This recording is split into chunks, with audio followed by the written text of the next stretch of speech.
Sex problem के लिए homeopathic medicine conium maculatum को कैसे इस्तेमाल करना चाहिए, आज हम लोग इस वीडियो में ये जानने वाले हैं। आप लोगों में से बहुत लोगों का ये सवाल था कि डॉक्टर साहब आपने कोनियम मैक से तो बहुत पेशेंट को सही किया है, हमने आपका केस वीडियो के माध्यम से देख भी चुके हैं, आपने एग्जाम्पल के तौर पर बताया भी है कि कोनियम मैक से कैसे आपका पेशेंट सही हो रहा है। तो कोनियम मैक का ऐसा क्या सिम्टम्स आप देखते हैं, कौन सी आप लक्षण के आधार पर इसको आप प्रिस्क्राइब करते हैं, ये जरा हमें बताइए, ताकि हमारा अंदर अगर ये सिम्टम्स मैच होता है तो हम किस प्रकार से कोनियम मैक को हम लोग इस्तेमाल कर सकते हैं खुद ब खुद। तो दोस्तों, कोनियम मैक प्रिस्क्राइब करने से पहले मैं पेशेंट के अंदर 5 से 6 सिम्टम्स ऐसी है जो मैं देखता हूं, जिसे देखने के बाद अगर मुझे लगे कि हाँ ये कोनियम मैक का ही पेशेंट है, तो मैं कोनियम मैक प्रिस्क्राइब करने के लिए 1 सेकंड भी देरी नहीं करता हूं। जो भी जूनियर डॉक्टर्स है, जो स्टूडेंट्स है, जो हमारा वीडियोस को हर दिन फॉलो किया करते हैं, उनको तो पता होगा है, क्योंकि मैंने कोनियम मैक का ऊपर बहुत सारे केस वीडियो हमने इससे पहले ला चुके हैं। वहां हमने बताया है कि कोनियम मैक कहां पे प्रिस्क्राइब करना चाहिए। लेकिन जो लोग इस फील्ड से जुड़े नहीं है, लेकिन फिर भी उनका अंदर होम्योपैथी को लेकर प्यार है, भरोसा है,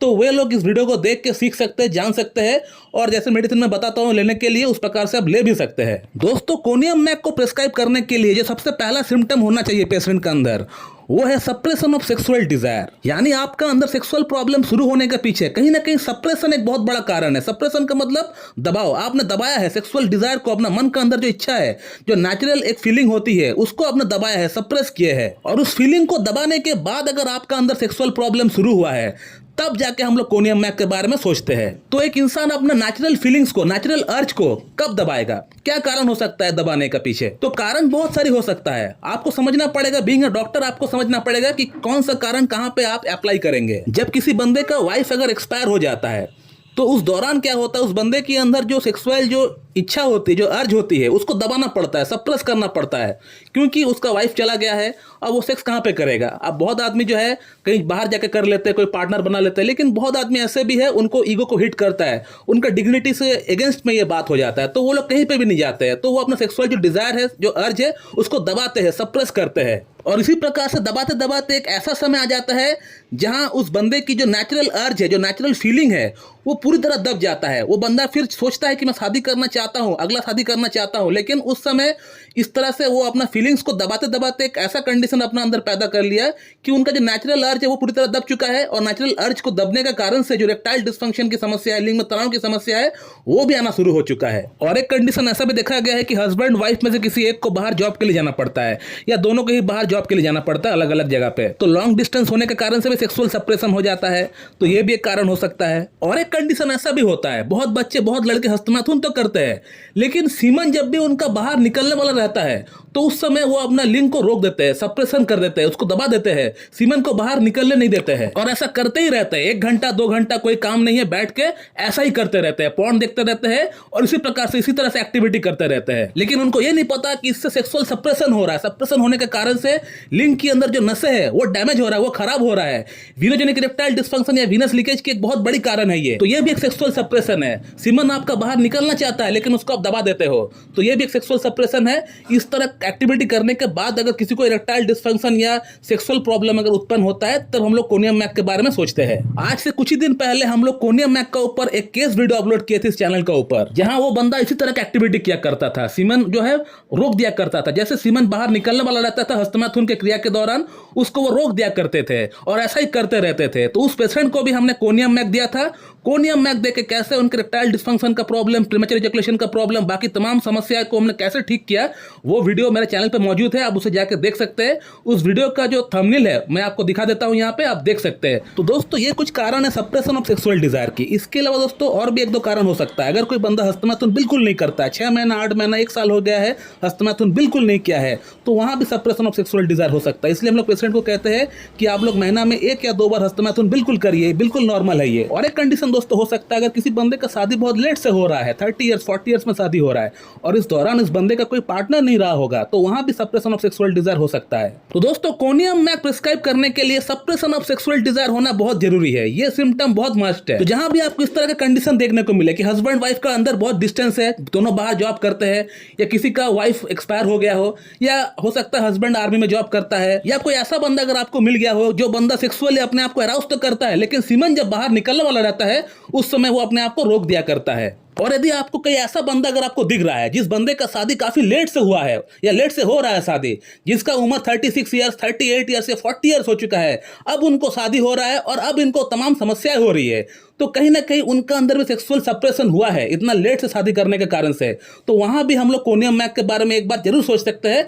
अगर बाकी सिम्टम्स अगर मैच करता है तो हम लोग कोनियम मैक प्रिस्क्राइब भी कर सकते हैं। दोस्तों, कोनियम मैक का जो अगला सिम्टम मैं देखता हूं वो है इसका पसीना। इसको पसीना बहुत ज्यादा आता है और ये पसीना तब आता है जब ये रात को सो जाते हैं। सोने के बाद इसको पसीना बहुत ज्यादा आ जाता है। ऐसे भी इसको पसीना आता है, लेकिन रात को सोने के बाद इसका पसीना डबल हो जाता है, ट्रिपल हो जाता है। या हम लोग ऐसा भी देख सकते हैं कि पेशेंट जब रात को खा के अपना डिनर को कंप्लीट करने के बाद जब सोने के लिए जाता है, तब इनका अंदर तमाम समस्याएं बढ़ जाती है। हो सकता है उसको गैस की प्रॉब्लम बढ़ जाता हो, या उसको चक्कर आता हो, या उसको वॉमिटिंग आता हो। तो रात को भोजन के बाद अगर कोई समस्या बढ़ता है तो ये एक कोनियम मैक का बहुत अच्छा सिम्टम है। दोस्तों, कोनियम मैक का जो थर्ड सिम्टम मैं पेशेंट के अंदर देखता हूं वो ये है कि पेशेंट का बॉडी के अंदर कहीं भी टिकलिंग सेंसेशन है कि नहीं, या नमनेस सी कोई सुनपन सा कोई सिम्टम कुछ है कि नहीं, कहीं भी हो सकता है।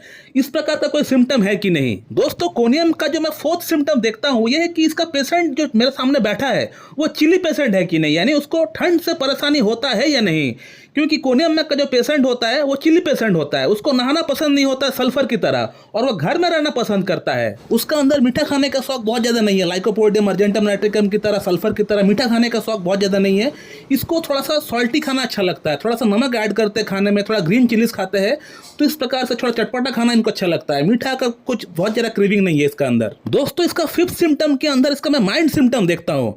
क्योंकि कोनियम मैक का जो पेशेंट होता है इसका मेमोरी बिल्कुल वीक होता है। हर तरह का हर एक एक्साइटमेंट से, कोई अच्छा चीज अगर हो रहा है, कोई अगर खुशी का कोई अगर लहर दौड़ रहा है, तो उससे भी इसको प्रॉब्लम हो जाता है। यानी अगर हम कहें कि पेशेंट को डिप्रेशन की प्रॉब्लम है तो गलत नहीं होगा। इसका पेशेंट को एंजाइटी बहुत ज्यादा होता है, डिप्रेशन बहुत ज्यादा होता है, स्ट्रेस बहुत ज्यादा होता है, छोटी सी बात को लेकर बहुत ज्यादा सोचता है। तो ये रहा कोनियम मैक का फिफ्थ सिम्टम, पांचवा सिम्टम। लेकिन ये सिम्टम सबके साथ होगा ऐसा नहीं। कोई पेशेंट अगर कोनियम मैक का एक्सट्रीम लेवल तक पहुंच गया है तभी जाके सबका अंदर होता है, ऐसा नहीं कि सभी कोई डिप्रेशन का अंदर होता है।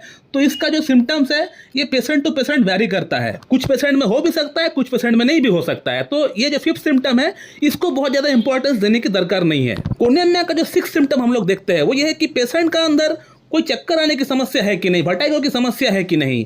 और ये सिम्टम भी अगर हम लोग को मिलता है तो अच्छी बात है, अगर नहीं मिलता है तो कोई बात नहीं। कंपलसरी नहीं है कि सब कोनियम मैक के पेशेंट का अंदर चक्कर आएगा ही आएगा। अगर मिल जाता है तो सोने पे सुहागा है, अगर नहीं मिलता है तो भी हमको कोई ऐसा कंपलसरी नहीं है कि हमको मिलना ही है। स्टार्टिंग का 2 सिम्टम अगर मिल जाता है जो हमने बताया आपको, तो कोनियम मैक हम लोग प्रिस्क्राइब कर सकते हैं आंख बंद करके। अब सवाल ये आता है कि कोनियम मैक का सिम्टम्स अगर किसी के साथ मैच होता है तो वो बंदा किस प्रकार से उसको इस्तेमाल करे। तो कोनियम मैक को इस्तेमाल करने का जो सबसे सटीक तरीका है वो ये है कि कोनियम मैक 30 पोटेंसी में आप लेकर आइए और इसका 2 बूंद सुबह 2 बूंद शाम को आप लीजिए। इस प्रकार से आप इसको 6 दिन लीजिए, 6 डेज लीजिए, और 2 चम्मच पानी के साथ मिला के ही आप लीजिएगा कोनियम मैक 30। और 6 दिन कोनियम मैक लेने के बाद आप कम से कम 1 महीना इंतजार करिए, वेट करिए। आप देखिए कोनियम मैक आगे क्या आपको रिजल्ट दिला रहा है, कितना चेंजेस आपका अंदर हो रहा है। चेंजेस अगर आपका अंदर आता है तो आप कोनियम मैक 200 लीजिएगा, लेकिन 200 जो है आप किसी एक अच्छे डॉक्टर के पास जाकर उनसे कंसल्ट करके ही लीजिएगा। क्योंकि कोनियम मैक एक बहुत ही डीप एक्टिंग रेमेडी है, एक बहुत बड़ी पॉलीक्रास्ट है और साथ में ये एक जहर है। तो इसको आगे कैसे इस्तेमाल करना चाहिए वो एक डॉक्टर आपको बखूबी बता पाएगा। तो दोस्तों, ये रहा एक short video about conium mac. अगर आपको ये वीडियो अच्छी लगती है तो एक लाइक जरूर कर दीजिएगा, और अगर आपको इस वीडियो से रिलेटेड कोई अगर सवाल है तो इस वीडियो कमेंट बॉक्स में आप जरूर करिए, उसका रिप्लाई आपको वहीं पर दिया जाएगा। So thank you very much and have a good